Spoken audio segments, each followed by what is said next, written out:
శ్రీశైల భ్రమరాంబికాదేవికి జరిగే ప్రత్యేక ఉత్సవం మహాకుంభోత్సవం.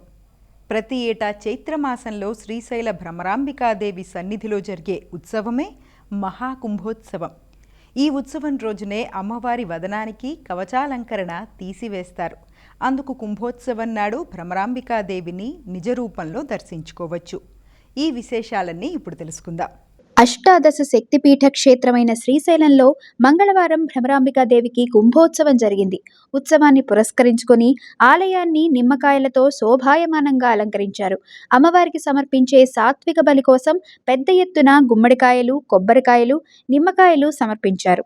తెల్లవారుజామున ప్రాతకాల పూజల అనంతరం అమ్మవారికి అర్చకులు నవావరణ పూజ, త్రిశతి, ఖడ్గమాల, అష్టోత్తర శతనామ కుంకుమార్చనలు శాస్త్రోక్తంగా నిర్వహించారు. అమ్మవారికి మొదటి విడత సాత్విక బలిగా వందల సంఖ్యలో గుమ్మడికాయలు, కొబ్బరికాయలను, నిమ్మకాయలను సాత్విక బలిగా ఆలయ ఈవో శ్రీనివాసరావు, అర్చకులు, భక్తులు సమర్పించారు.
శ్రీ మల్లికార్జున స్వామికి సాయంత్రం మహామంగళహారతి సమర్పించారు. అనంతరం అమ్మవారి ఉగ్రరూపం స్వామిపై పడకుండా లింగ రూపాన్ని పెరుగన్నం, ఉల్లిపాయలు, జీలకర్ర, సొంటి భక్ష్యాలతో కప్పివేశారు.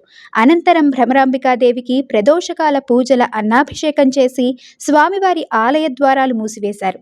అమ్మవారికి ఎదురుగా సింహమండపం వద్ద అన్నాన్ని కుంభరాశిగా పోశారు. తరువాత సంప్రదాయాన్ని అనుసరించి స్త్రీ వేషధారణలో ఉన్న ఆలయ పురుష ఉద్యోగి అమ్మవారికి కుంభహారతి సమర్పించారు. ఈ కుంభహారతిని తిలకించేందుకు భక్తులు ఆసక్తి చూపారు. ఇదే సమయంలోనే శాంతి ప్రక్రియ పేరుతో పెద్ద పరిమాణంలో పసుపు, కుంకుమలను అమ్మవారికి సమర్పించారు.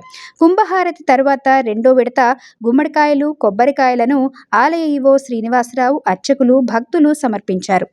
అనంతరం అధికారులు భక్తులను అమ్మవారి దర్శనానికి అనుమతించారు.